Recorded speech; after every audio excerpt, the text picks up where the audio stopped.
Hello बच्चों, मेरा नाम है मोहित और आपका स्वागत है हमारे यूट्यूब चैनल हिस्ट्री चैंपियन में। तो जैसा कि आप जानते हो, आपका जो पेपर होने वाला है इन्वायरमेंट इथिक्स का, किसका पेपर होगा? इन्वायरमेंट इथिक्स का पेपर होगा। उससे संबंधित आपके सामने जितने महत्वपूर्ण प्रश्न है सारे के सारे मैं आपको करवाने वाला हूं। उसका जो अगला महत्वपूर्ण प्रश्न आपके सामने, क्या पर्यावरण का अर्थ, परिभाषा, स्वरूप या महत्व के बारे में विस्तार से बताइए। काफी ज्यादा मोस्ट इंपोर्टेंट पर्सन भाई आपके सामने, काफी ज्यादा मोस्ट इंपोर्टेंट पर्सन। ये ऐसा कैसा देखने को मिलेगा आपके सामने? एनवायरमेंट स्टडीज में भी आता है, एनवायरमेंट स्टैटिस्टिक्स में भी सेम पर्सन आता है। पर्यावरण का अर्थ बताना, परिभाषा और स्वरूप के बारे में आपको विस्तार से बताना है।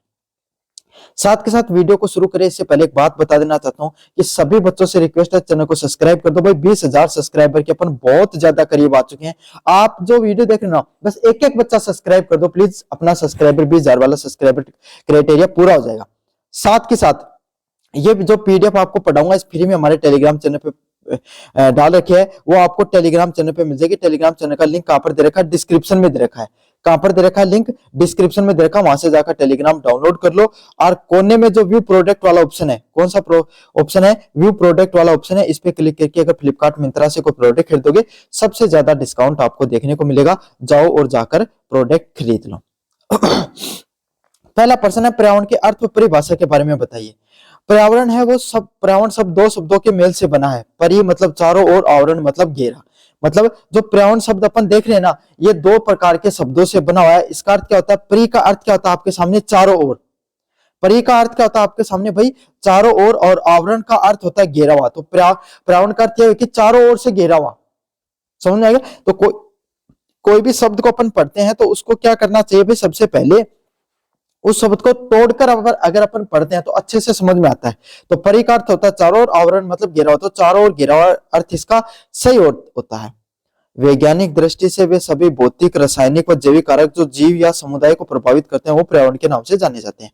मतलब वे सभी भौतिक, रासायनिक व जैविक कारक जो जीव या समुदाय को प्रभावित करते हैं। मतलब इस प्रकार के आपके सामने जीव और समुदाय आपके सामने जो क्या करते हैं, कोई भी आपके सामने कोई भी जो समुदाय होता है उसको भौतिक रूप से, फिजिकली, केमिकली और आपके सामने बायोलॉजिकली आपके सामने क्या करते हैं? उनको प्रभावित करने का काम करते हैं। समझ में आ गया? उसी को क्या कहा जाता है? पर्यावरण के नाम से जाना जाता है। जैसे आपके सामने क्या करता है, आप हवा है, हवा के बिना किसी मनुष्य, जीव जंतु का आप क्या कर सकते हो? जीवन है वो संभव हो सकता है क्या? नहीं हो सकता। क्या पानी के बिना हो सकता है क्या? नहीं हो सकता। क्या आपके सामने उसके बिना हो सकता है क्या? आपके सामने तापमान के बिना हो सकता है क्या?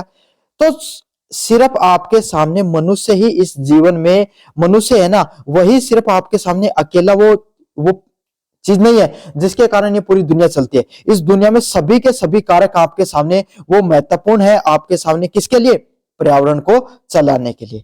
तो यही आपके सामने पर्यावरण के अंदर जितने भी भौतिक, रासायनिक और जैविक कारक होते हैं, वही आपके सामने पर्यावरण को चलाने के लिए महत्वपूर्ण होते हैं।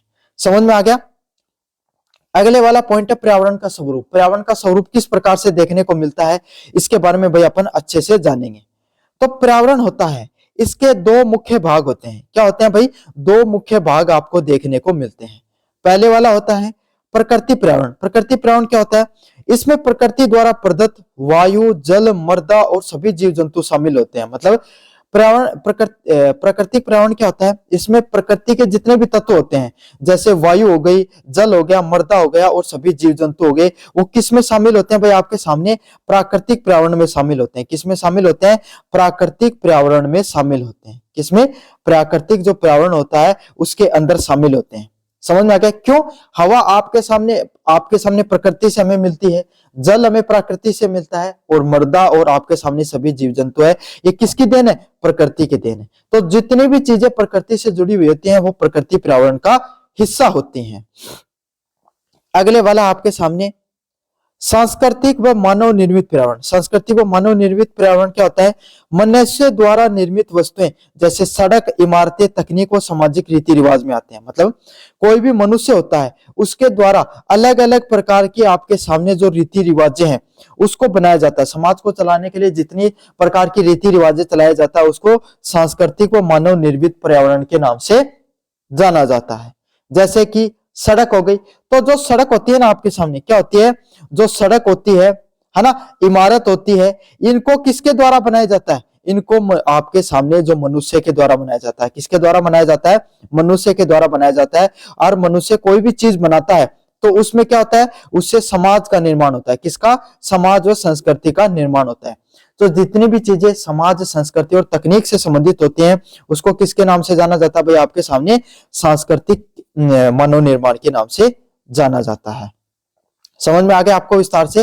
तो यही होता है, पर्यावरण के दो मुख्य भाग यही होते हैं, एक होता है प्राकृतिक और दूसरा होता है सांस्कृतिक और आपके सामने मानव निर्मित पर्यावरण। मतलब प्रकृति के द्वारा प्रदत्त होता है वो आपके सामने प्राकृतिक पर्यावरण होता है, और सांस्कृतिक आपके सामने मनुष्य के द्वारा अगर कोई चीजों को बनाया गया है ना, उनको ही आपके सामने जो रीति रिवाज होते हैं, आपके सामने जितनी सड़क, इमारतें और आपके सामने तकनीक और रीति रिवाज होते हैं उसको सांस्कृतिक मानव निर्मित पर्यावरण के नाम से जाना जाता है।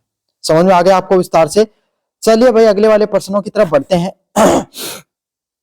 पर्यावरण होता है ना, पर्यावरण होता है, पर्यावरण जीवन का आधार है। पर्यावरण क्या आपके सामने, हम जो जीवन जीते हैं इसका आधार है भाई आपके सामने। पर्यावरण जीवन का आधार कैसे है भाई? एक बात बताओ, प्रकृति के अंदर जितनी भी चीजें पाई जाती हैं, प्रकृति के अंदर आपके सामने जितनी भी चीजें पाई जाती हैं वो सब की सब चीजें आपके सामने जब तक इस प्रकृति के अंदर पाई जाने वाली सभी की सभी चीजें अगर नहीं रहेंगी तो क्या यह जीवन संभव है? नहीं संभव है। एक भी वस्तु आपके सामने, हवा, पानी, तापमान, है ना, मनुष्य, जीवन, ये जितनी भी चीजें अगर आपके सामने इस पृथ्वी पर मौजूद नहीं होंगी, प्राकृतिक चीजें, तो जो प्रकृति है उस पर जीवन है वो कभी भी संभव नहीं हो पाएगा। कभी भी प्रकृति पर जीवन है वो संभव नहीं दिखाई पड़ता है। यह हमें ऑक्सीजन देता है। प्रकृति क्या करती है भाई? हमें ऑक्सीजन देने का काम करती है, जल और भोजन जैसे मौलिक संसाधन प्रदान करती है। साथ के साथ क्या देती है आपके सामने? ऑक्सीजन देने का काम करती है। क्या देती है? ऑक्सीजन देने का काम करती है। और ऑक्सीजन के माध्यम से अपन क्या करते हैं? जीवन है वो हमारा चल पाता है। इसके साथ जल और भोजन आपके सामने, जो जल है आपके सामने, पानी है, जल है वो आपके सामने, पानी है वो देती है, और भोजन है, खाना है, वो भी आपके सामने किसके द्वारा मिलता है भाई? आपके सामने भोजन भी आपको सामने प्रकृति के द्वारा मिलता है। किसके द्वारा मिलता है? प्रकृति के द्वारा ही हमें भोजन मिलता है। तो यही है, जो ऑक्सीजन, जल और भोजन आपके सामने सभी मौलिक संसाधन है, ये फ्री में कौन प्रोवाइड करवाती है? हमें प्रकृति है वो हमें अब सारी की सारी चीजें मुफ्त में प्रोवाइड करवाने का काम करती है, और इसी से हमारा जीवन है वो चलता है। यदि यह पृथ्वी के तापमान को नियंत्रित करता है, और जितनी प्रकार के ग्रीन हाउस गैसें होती हैं, जितनी भी प्रकार के आपके सामने ग्रीन हाउस गैसेज होती हैं, वो क्या करती हैं? पृथ्वी का तापमान नियंत्रित करती हैं। अब आप कहोगे सर पृथ्वी का तापमान नियंत्रित करने से क्या हो जाएगा? बच्चों एक बात बताओ, अगर आप चंद्रमा पे जाओगे उसका दिन का तापमान 100 में चला जाता है, माइनस में 100 का चला जाता है, तो क्या अगर इस प्रकार का तापमान रहे तो हम जिंदा रह पाएंगे? कभी नहीं रह पाएंगे।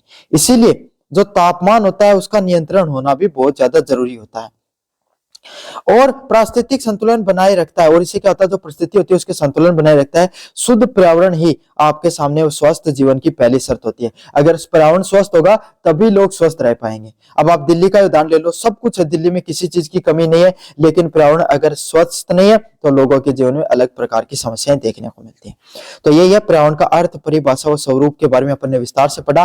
पहले परिभाषा आपको बताई, फिर मैंने आपके सामने स्वरूप बताया, फिर महत्व बताया। सारा का सारा आपको ये प्रश्न कैसा लगा जोर से बताना, चैनल को जोर से सब्सक्राइब कर देना। धन्यवाद।